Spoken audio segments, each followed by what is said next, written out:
Another day, another video. Welcome to the YouTube page of a broke booktuber talking about the best books. Today we will be talking about Sarah J. Maas, the author of a Throne of Glass series of books. The format this takes is actually very simple. It's very straightforward. You will be answering my question. I asked a question in Twitter a couple of days ago and a lot of you answered. Thank you so much for all the answers. So, what do you like about her writing? What do you not like about her writing? Pros versus cons. I'll be sharing mine. I'll be discussing yours. Let's get into this. So, Spooky Care says, hate the lack of diversity, love her world building and morally grey characters. Lindsay said, I love Maas's characters. She is great at making morally grey, complex characters, but not too great at making them diverse in other ways. Now, I do have to say this, right? Because I agree with these two particular, individuals on several points, but I do disagree on one particular crucial point, which is about characters. Because I do honestly think that Sarah J. Maas has some of the worst characters I have ever read about. When I picked up Throne of Glass and I read it, oh my goodness, like, let me tell you this. I don't want to spoil a lot, but I will talk about the most famous protagonist she has ever written, the most famous, well-known character, Selena Sardathian. For instance, she is described as someone who is really, really a badass. Someone that is just going to come in, and when they are out, you would be dead and you would not even realize you have died. This sort of assassin, like, she is the best in the world. She is so good that some of the misogynistic characters in the world who are sexist, they think that cannot possibly be a woman, which is really very interesting dynamic. Never gets explored. Do not get your hopes high. Never gets explored. All right. Number two, I am being very harsh, and she is very famous, so I honestly hope I don't get mauled to death by her fans, but I don't see where the characterization is. She says shit about her characters and she never shows. For instance, couple days I released a video talking about, The Way of Kings written by Brandon Sanderson. I do not think that Kaladin is a really very good protagonist, but before you are told about Kaladin, right, you get to see who he is, right? Another thing, for instance, let's take other famous characters like Katniss Everdeen. The fact that she cares about her people, the fact that she is a very compassionate individual, and the fact that she is very good at using a bow, you always get to see that before you are told, right? For later, those things come into play, right? I have heard a ton of people say that Sarah J. Maas has good characterization. No, she has awful characterization. She just tells you about these characters and she never shows you. And the characters, whatever she says, they often always do the complete opposite. I'm not gonna say anymore about her books, because when I reviewed Thrones of Glass, I made the mistake of not initially when the book video was released, I made the mistake of not putting spoiler warning. And yes, someone sent me an email saying, oh, you ruined the whole story. You spoke about some of the stuff that happens. I thought this was going to be a basic review, you asshole. And so I don't want to be the asshole here again. And I don't want to put a spoiler warning on this video. So I will be only talking about her writing in a non-spoiler way. Do not worry, you will see no spoilers in this video. But you get the point. And there's something else that I do find very true about Sarah J. Maas, which is mentioned by Meg, and he says, or she says, Meg is she. I find her very dry. I don't connect well with her characters. She doesn't handle emotions well, in my honest opinion, which is the last part. She doesn't handle emotions well, in my honest opinion. I will have to kind of disagree here, because even though I do not resonate with her characters, even though I resonate with the idea of her characters rather than what she shows of her characters, I do think that Sarah J. Maas absolutely knows how to handle emotions when it is happening on the page. She is not good at handling, for instance, mental illness in terms of PTSD in a very nuanced way. She does have surface level of PTSD in the later books I've heard, but generally speaking, from what I have seen, she happens to really not have a very, very good understanding of how to handle complex emotions. But when it comes to like emotions concerning like, loss, when it comes to emotions concerning love, passion, that is something I really am bad at handling. I'm awful at handling these things. Whenever I see male authors, they often are very terrible at handling the day-to-day emotions, right? The day-to-day emotions. And in Sarah J. Maas's books, you will find that she is very, very good at handling day-to-day emotions. Basically, two characters may be looking at each other in a funny way, and they happen to have like feelings for each other. Yeah, like that sort of stuff. I think she handles some emotions well and other emotions in a basic way, and then the ones that are extreme, that require a lot of life experience, those ones she is really awful at those. So it is fine though, you can't expect everyone to have been to war, to have seen these things and to have experienced them. Another thing I do have to talk about has been mentioned by Afshan, and she says, not a fan of her lack of diversity and romanticizing of abuse. The ending of A Court of Thorns and Roses is not okay. I don't see how much you love Reese later. Her world building is amazing. Now, let's put the world building aside. Let's focus now on the first bit, which is, not a fan of her lack of diversity and romanticizing abuse.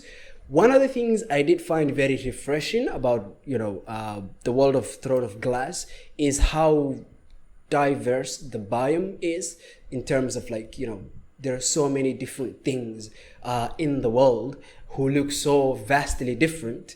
However, I will say I find the content of her characters and the content of the world to be very basic, because I am oftentimes obsessed with having characters that are well defined, who believe something, and are often opposed by other characters that are well defined, who often believe something the complete opposite. This means you have to have good content in order for you to impress a reader that is of my mentality, which is have ideological battles between your characters. Let's say you have for instance the Joker and the Batman. Very famous rivalry. There are so many other rivalries in books as well, in plays, in video games, in comic books. You will find a ton of rivalries where the characters will have opposing content, right? This is very important for me, because if you do not have very important content of character, and your character is often very similar, which Sarah J. Maas happens to have, I will oftentimes just disconnect from your character. So she's bad at characterization, and then on top of that, she's gonna have empty characters that are mostly similar. Like all the male guys, all the dudes are like manly, top, like macho, super, very large, very like possessive, like they want to have the girl, which results in, as Afshan says, romanticizing of abuse.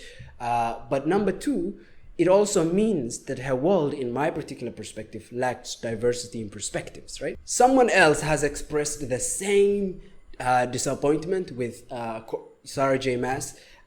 Ruth, she says, I agree with her lack of diversity, but I loved her Throne of Glass series. I couldn't get into her other ones. She is who I want to be. Her characters seemed real, had flaws and personalities. Her world building was extensive as well.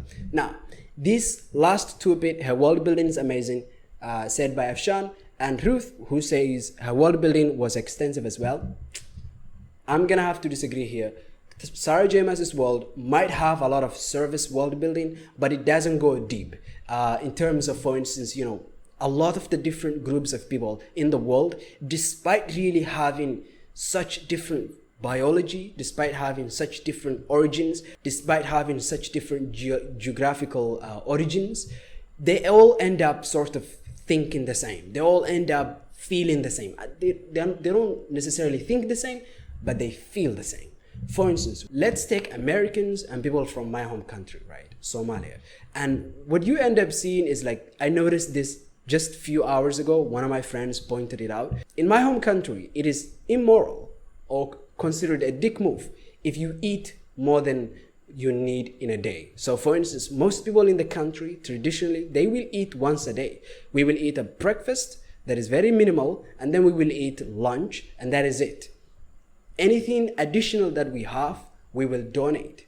And so we consider it sort of let's say uncivilized to eat 3 times a day. But to Americans, to eat 3 times a day is considered civilized. It's considered normal, right?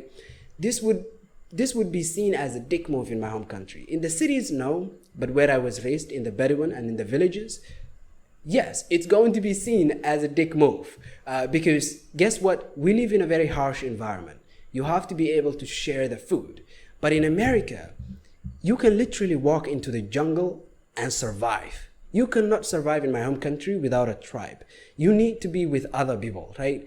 And this means our environment, Americans and Somalis, the environment has resulted in both different groups of people having completely different perspectives on how many times to eat a day and how much to give away. For instance, in my home country, you cannot survive by yourself. In America, you can actually survive by yourself. The byproduct is individualism. Americans think as individuals. I think as a member of a tribe.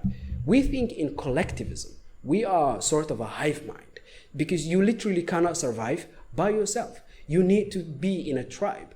And so it is very important to learn what other people think and to, understand the tradition.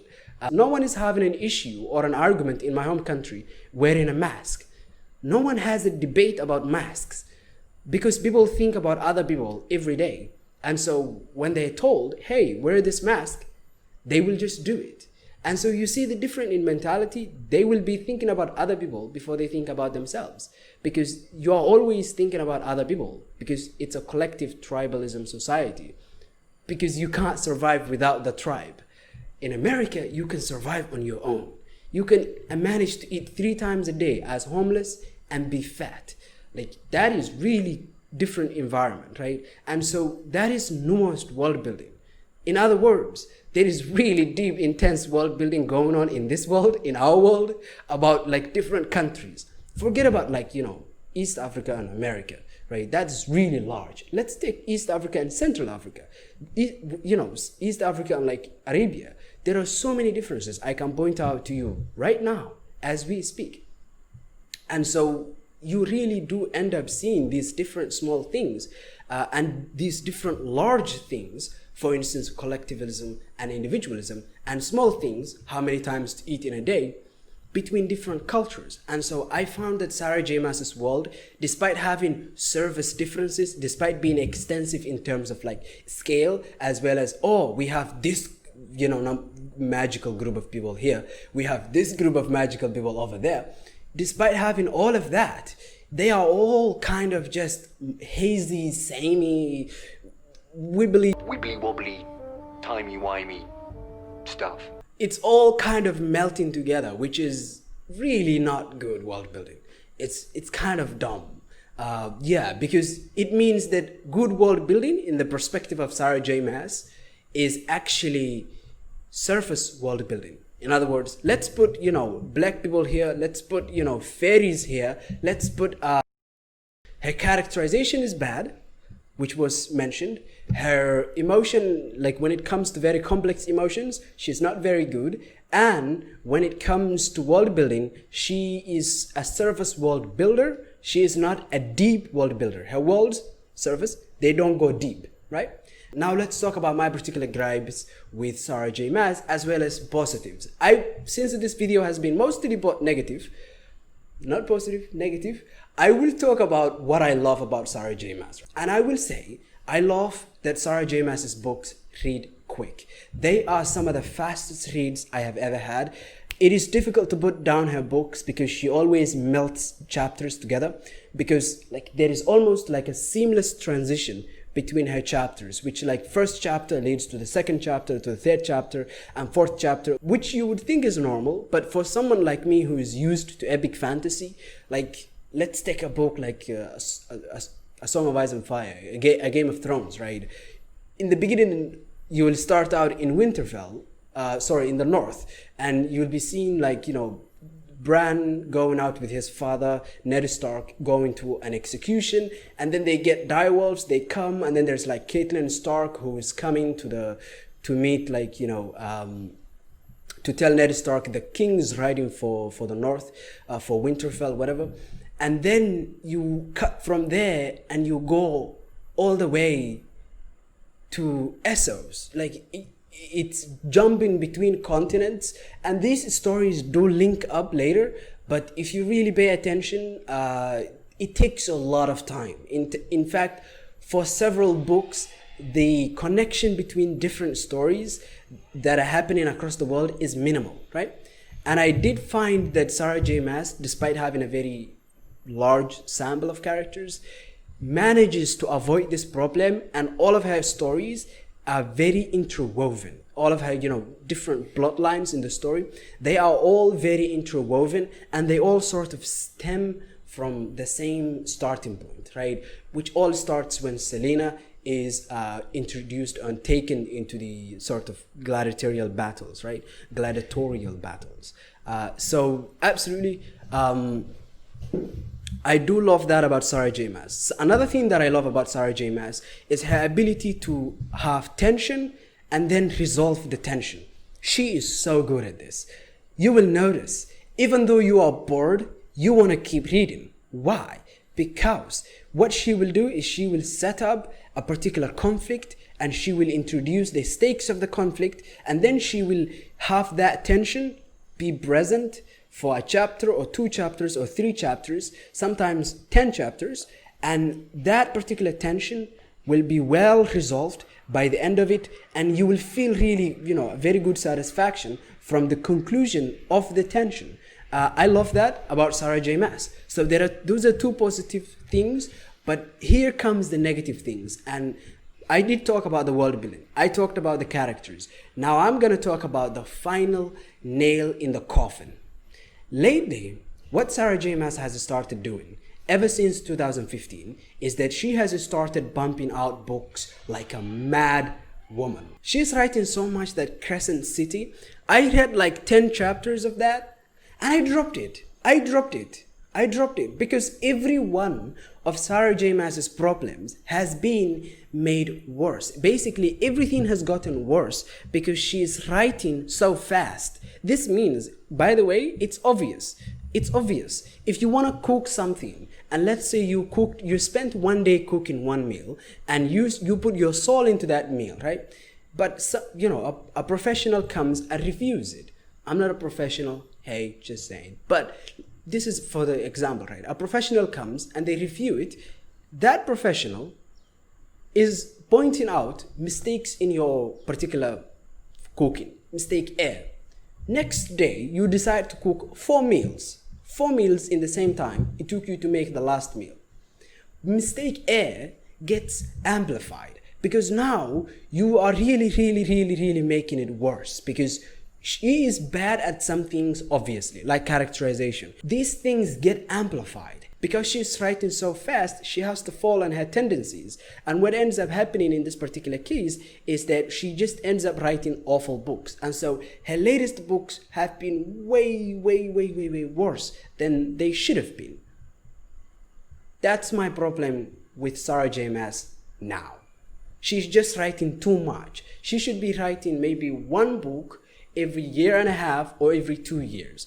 Because as a writer, you should always go for the best quality that you can achieve in as numerous a time as you can do it.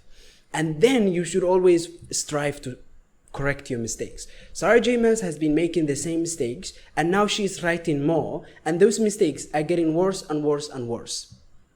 That is literally what is happening right now. I dropped Crescent City in a blip. I literally one afternoon smoked through 10 and boom, I'm out. I dropped that shit because thank you for watching. God bless you. I hope you enjoyed this video. Maybe I was ranting a little too much. I hope that didn't, put you off. If you have reached so far, you're awesome. God bless you. Bye.